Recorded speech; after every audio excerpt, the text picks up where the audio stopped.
boa noite. Eu sou Rosiane Kennedy. A partir de agora você confere com a gente as notícias que circularam hoje nos corredores do poder.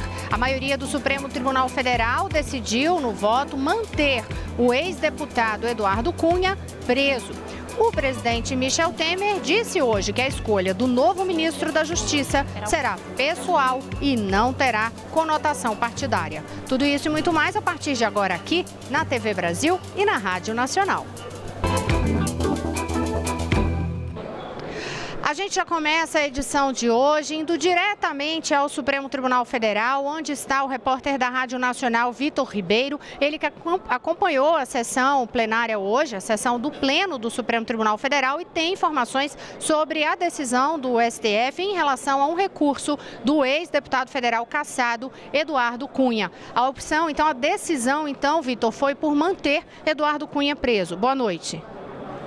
Boa noite, Rosiane. Exatamente. Por 8 votos a 1, o plenário do Supremo Tribunal Federal negou o pedido para libertar o deputado cassado Eduardo Cunha. A defesa de Cunha alegava que o STF já havia discutido os motivos alegados pelo juiz federal Sérgio Moro para prender Cunha e, por isso, como o Supremo já tinha avaliado e não tinha decidido pela prisão, não poderia um juiz de primeira instância fazer o pedido da prisão. A defesa também reclamou que Cunha está preso desde outubro e um habeas corpus para tentar soltá-lo e está parado no Superior Tribunal de Justiça aguardando o parecer da Procuradoria-Geral da República há um mês. Bom, o ministro relator Edson Fachin afirmou que a defesa, na verdade, confundiu o fato do Supremo ainda não ter avaliado a questão com o fato do Supremo negar a prisão a Eduardo Cunha. Esse foi o voto vencedor e o único ministro que se opôs foi o ministro Marco Aurélio Mello. Ele disse que, nesse momento, o Supremo não estaria julgando o processo crime, nem a inocência de Eduardo Cunha, mas sim uma reclamação, analisando uma reclamação com o objetivo de preservar a autoridade do Supremo Tribunal Federal sobre um tribunal de primeira instância. Rosiane. Vitor, agora tinha um outro recurso também que estava previsto para a pauta de hoje, referente ao ex-presidente Lula. Houve algum andamento em relação a esse recurso? Não, Rosiane, como a pauta terminou agora, depois das 6 horas, a votação terminou já depois das 6, a sessão foi encerrada sem discutir a questão do ex-presidente Lula. Era um pedido de anulação de toda a investigação da Operação Lava Jato com respeito ao presidente Lula, mas esse pedido ainda não foi avaliado. Pode ter sido amanhã, mas não tem nada oficial do STF informando quando que esse pedido de Lula vai ser julgado. Tem sonora do... Obrigada, Vitor. E olha, um outro assunto que estava na pauta de hoje do Supremo era referente à terceirização. O julgamento era para decidir se a administração pública deve ser responsabilizada, ou seja, deve arcar com os pagamentos de dívidas trabalhistas no caso de uma empresa terceirizada prestando serviço para o serviço público. Este assunto gerou uma polêmica imensa. O resultado é que esta votação ficou empatada. Aí a presidente do Supremo Tribunal Federal, a ministra Carmen Lúcia, ela chegou a ser ali provocada no plenário para desempatar este tema. E eu separei aqui as aspas do que disse a ministra Carmen Lúcia. Ela não quis decidir, dar o voto de Minerva.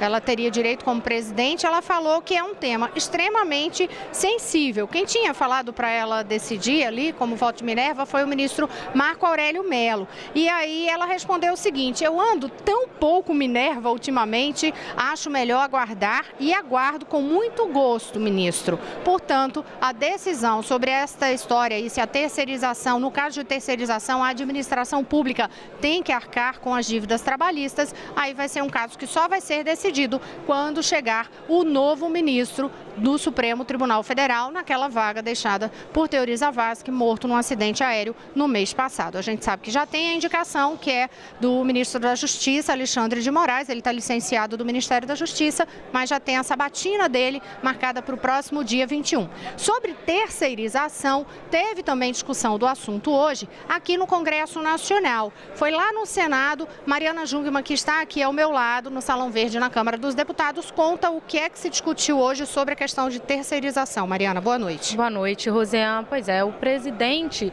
do Senado, Eunício Oliveira, disse hoje que acertou com o presidente da Câmara a votação de um projeto de lei para regulamentar aí os serviços de terceirização. No ano passado, um projeto polêmico foi aprovado aqui na Câmara dos Deputados e enviado ao Senado.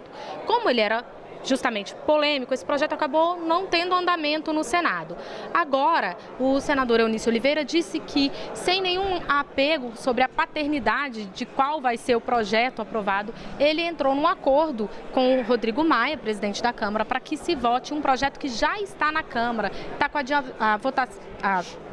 com a tramitação mais adiantada. Então, esse projeto, inclusive, vai ter um pedido de urgência por parte do presidente da Câmara para que ele seja votado logo e, assim como ele já passou pela Câmara e pelo Senado e agora já está de volta à Câmara, é este projeto que vai ser aprovado regulamentando os serviços de terceirização, Rosiane, e não mais aquele outro projeto polêmico que foi aprovado no ano passado, que está parado no Senado.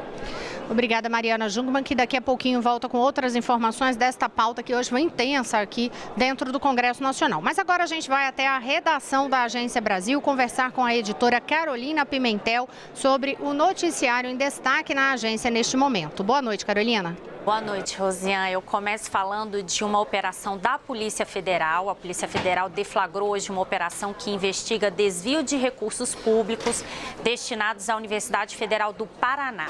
Pelo menos 27 pessoas foram presas. De acordo com a Polícia Federal, há indícios que de 2013 a 2016 foram cometidas fraudes em pagamentos que eram feitos para auxiliar pesquisadores e em bolsas de estudo no país e no exterior. Em um comunicado, a Universidade Federal do Paraná informou que tomou conhecimento da suspeita de desvios em dezembro do ano passado, que na época foi aberta uma sindicância para apurar a denúncia e a universidade informou ainda que 2 funcionárias da instituição suspeitas de participarem do esquema foram suspensas. Rosiane. Carolina Pimentel, ainda em relação à pauta aí da agência, eu sei que está bem lotada mesmo, a agência está com um noticiário muito extenso hoje. A gente sempre lembra a quem está em casa que é tudo possível conferir lá detalhadamente, inclusive com as fotos da equipe, né, da Agência Brasil, lá no site agenciabrasil.abc.com.br. Agora, ainda nesse noticiário, a gente lembra que esta semana a gente já abordou algumas vezes, e da semana passada para cá, a situação da segurança nos estados do Rio de Janeiro e do Espírito Santo. E aí a decisão agora é para que a Força Nacional atue nessas 2 localidades até depois do Carnaval. É isso? Isso, Rosiane. O Ministério da Justiça autorizou que a Força Nacional continue no Espírito Santo e no Rio de Janeiro até o início de março, até depois do Carnaval. No Rio, os agentes vão atuar principalmente, vão reforçar a segurança na Assembleia Legislativa, na Alerj, e no Palácio Guanabara, sede do governo, até o dia 2 de março. Isso para evitar confrontos durante as votações do pacote de ajuste fiscal proposto aí pelo governo do estado e que está sendo votado na Alerj. Lembrando que a Força Nacional está no Rio de Janeiro desde dezembro. Já no Espírito Santo, a Força Nacional vai ficar por mais 20 dias, atendendo a um pedido do governo estadual para conter a crise na segurança pública no estado, enfrentada aí principalmente por causa da paralisação dos policiais militares. E uma outra notícia que a gente tem, Rosé, é que o Ministério do Turismo lançou uma campanha contra a exploração de crianças e adolescentes durante o Carnaval. Em 2016, foram registradas mais de 77 mil denúncias de violação de direitos das crianças e dos adolescentes. E mais de 17% dessas denúncias foram durante o Carnaval. Essa campanha vai apresentar vídeos alertando que crianças e adolescentes não podem entrar em bares, hotéis sem documento. A gente vai conferir agora um trecho do vídeo da campanha. Um quarto duplo, por favor. Quantas pessoas? Eu e meu sobrinho. Você é dele? Sou. Você tem os documentos dele? O quê? Você tá com documentos dele? Não tenho documento dele. Ele veio comigo, mas eu esqueci em casa. Tem a documentação da criança e do menor, a gente não pode autorizar a entrar. É lei, a gente não pode hospedar sem documento. E aqui tem uma câmera escondida. Você fez o procedimento de segurança correto. Bom, parabéns.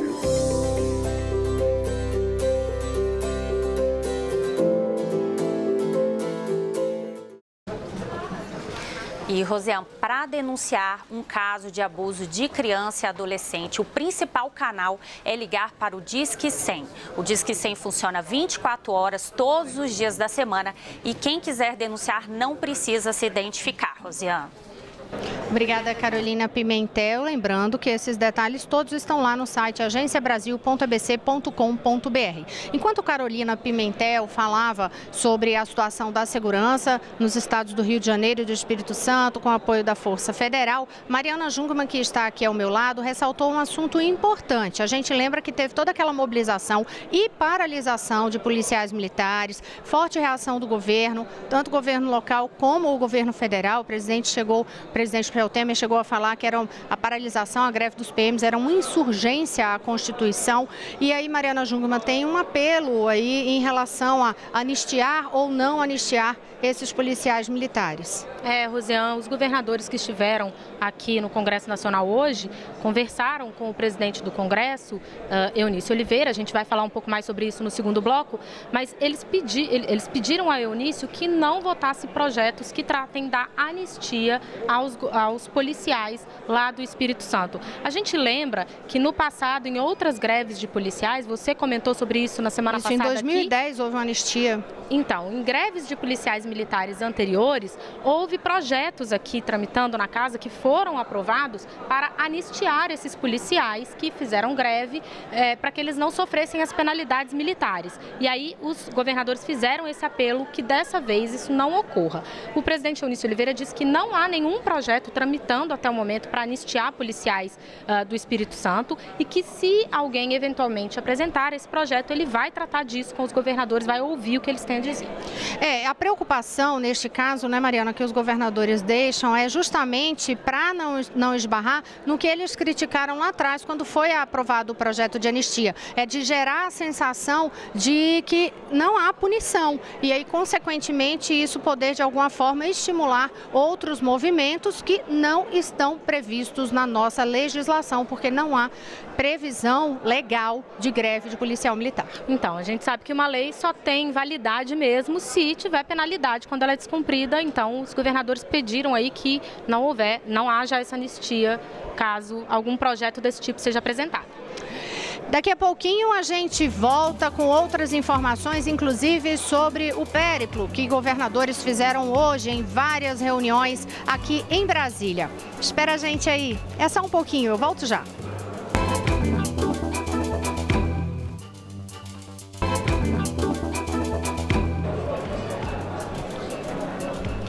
Olá, estamos de volta. Eu sou Rosiane Kennedy e você confere com a gente aqui as notícias que circularam hoje nos corredores do poder.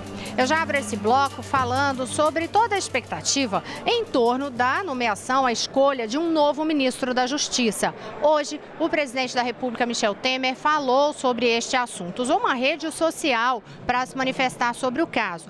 Por quê? Porque já surgiram vários nomes ventilados, especulados. E aí, quando foi ontem, o presidente Michel Temer recebeu o ex-ministro Carlos Veloso. Isso gerou toda uma expectativa se seria o nome de Veloso o nome divulgado, escolhido para assumir o Ministério da Justiça. Então, o presidente Michel Temer falou numa rede social sobre esse encontro que ele teve com Carlos Veloso. Ele disse o seguinte, que esteve com Carlos Veloso ontem, que conversaram privadamente por mais de 1 hora e afirmou: meu amigo há mais de 35 anos, marcamos esse encontro diretamente, continuaremos a conversar nos próximos dias. E aí afirmou: a escolha do novo ministro da Justiça será minha, pessoal, sem conotações partidárias. Portanto, o recado de Michel Temer aí para os partidos que estão no ambiente político político aqui nos bastidores, dentro do Congresso Nacional, na expectativa se a vaga ficará com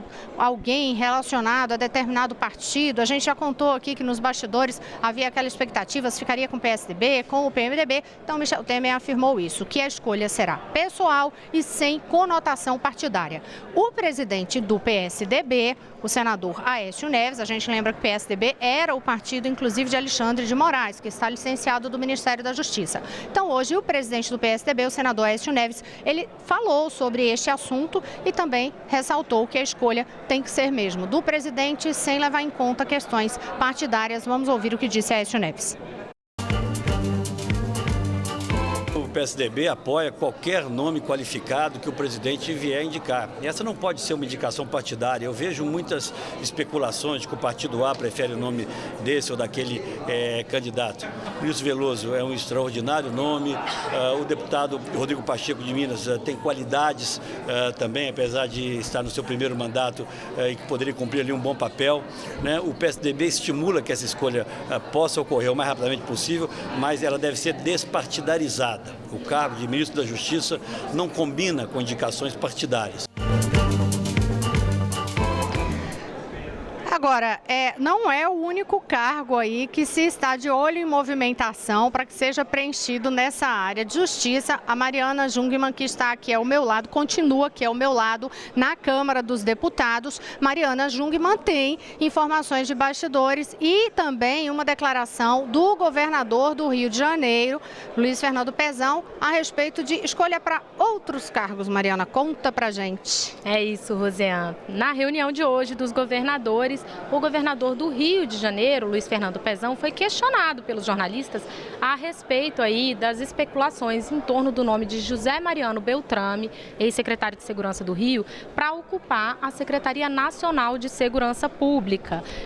Pezão elogiou profundamente o serviço que Mariano Beltrame prestou aí no Rio de Janeiro. Vamos ouvir um pouquinho do que ele disse.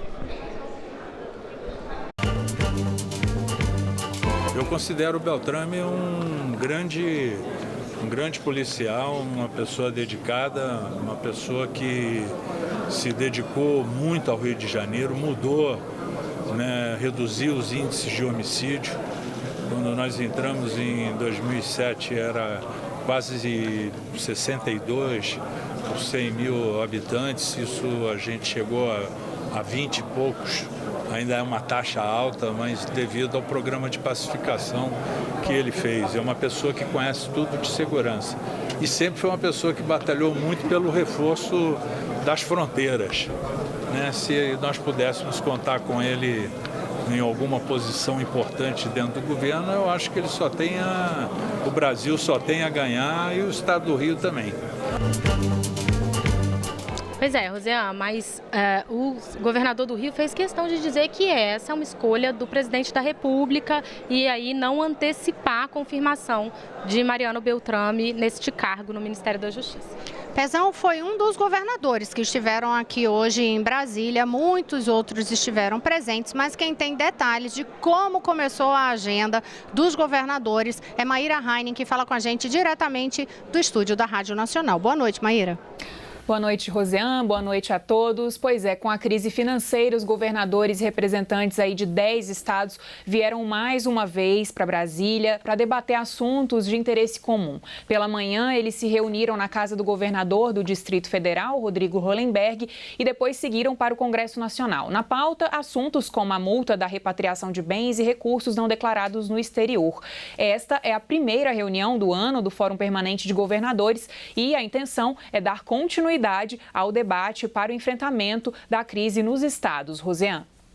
Obrigada, Maíra Heinen. E eu volto a conversar com Mariana Jungmann, porque depois desta reunião toda aí, os governadores vieram aqui para o Congresso Nacional para reuniões na Câmara e no Senado. Mariana Jungmann tem os detalhes. Eles conseguiram aí uma reunião com o presidente do Senado, Eunício Oliveira, e com o presidente da Câmara, Rodrigo Maia, pediram ajuda, mais uma vez, socorro para a crise dos estados. Então, ficou acertado que alguns projetos que já estão aí na agulha vão ser mais rapidamente votados para ajudar a socorrer os estados. Um deles é o que ficou conhecido como projeto de securitização das dívidas, que nada mais é do que dar aos governadores o direito de vender dívidas que terceiros tenham com eles, e assim eles podem passar aos bancos os recebíveis dessas dívidas e receber antecipadamente aí esse dinheiro, poder socorrer o dinheiro, o caixa dos estados. Bom, esse projeto deve ser votado já na próxima semana, segundo promessa do presidente do Senado. Um outro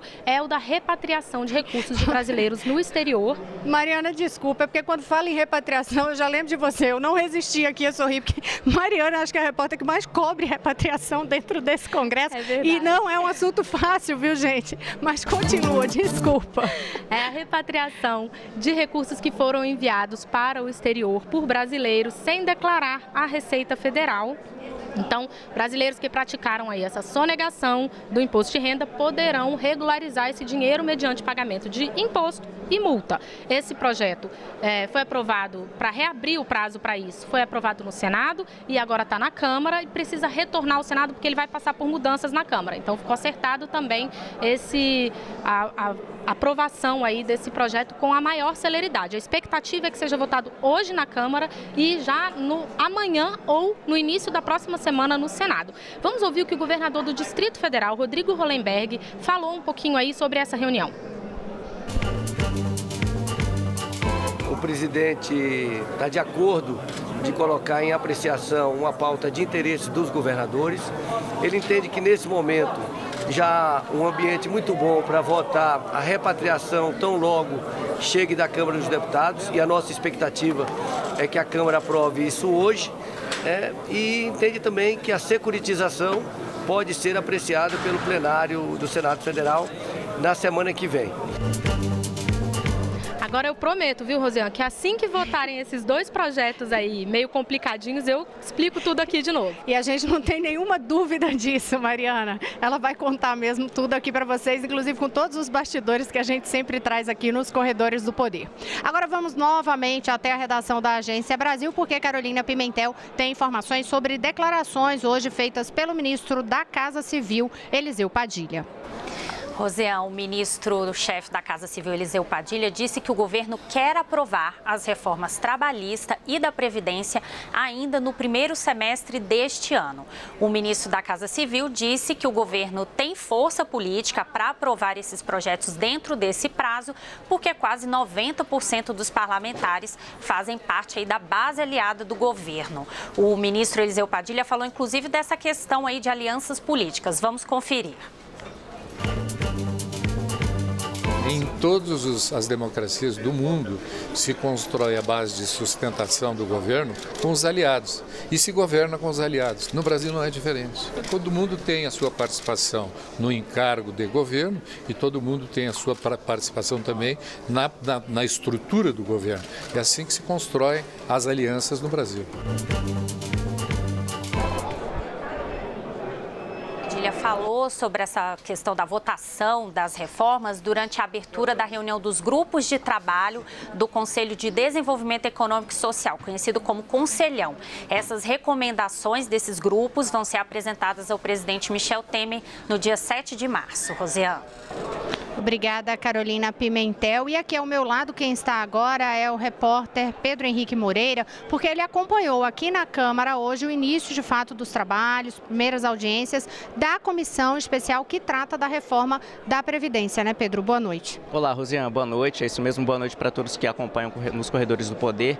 Hoje foi, finalmente, assim, o início dos trabalhos da comissão da reforma da Previdência, porque até então ela havia sido instalada, haviam sido designados os presidentes, o relator, e hoje então começaram as audiências públicas. E o primeiro convidado a participar da reforma da Previdência foi o ministro da Casa Civil, Eliseu Padilha, isso que a gente viu agora há pouco comentando ainda das indicações partidárias para o governo, né? Ele fez uma apresentação inicial para os deputados e dessa fala dele eu destacaria um trecho, Rosiane, que ele disse que mesmo com reforma da Previdência, a partir de 2024, o orçamento da União ficaria estrangulado com despesas da Previdência e com as despesas, os gastos fixos do governo, os gastos daqueles que o governo não pode deixar de fazer. E ele disse então que seria necessário encontrar uma nova fonte de financiamento para a Previdência, isso mesmo com a reforma. Eliseu Padilha não participou do debate com os deputados, não respondeu perguntas, e é bom a gente alertar, dizer que a comissão continua a audiência até agora, já faz mais de 4 horas que eles estão reunidos,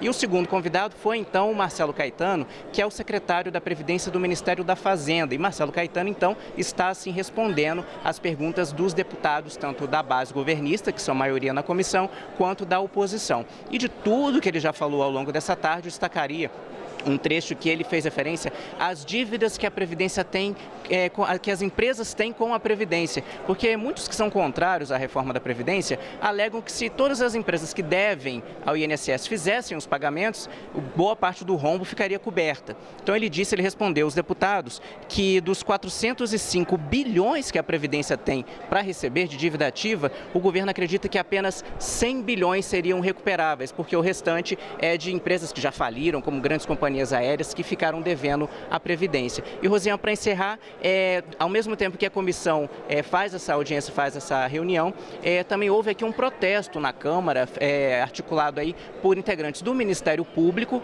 e Ministério Público tanto estaduais quanto o Ministério Público Federal, quanto de magistrados, juízes da Justiça do Trabalho, juízes federais, que estão aí à frente de um movimento chamado Frente contra a Reforma da Previdência, e eles alegam então que antes dessa reforma ser feita, o sistema deveria passar por uma auditoria justamente para saber realmente quanto que entra e quanto que sai aí do sistema. Rosiane. Obrigada, Pedro Henrique Moreira, que como vocês também já perceberam, exemplo de Mariana como repórter de repatriação, o Pedro que é repórter de reforma da Previdência. Vocês vão ter muitas notícias trazidas por Pedro ao longo das semanas que vem por aí, com muito debate. A gente vê pela duração aí desse programa hoje. E hoje também, por falar em economia, a gente lembra que o presidente Michel Temer fez uma declaração comemorando a expectativa de que a inflação seja menor do que o centro da meta. A gente fica por aqui, até amanhã. Até mais, boa noite. Boa noite.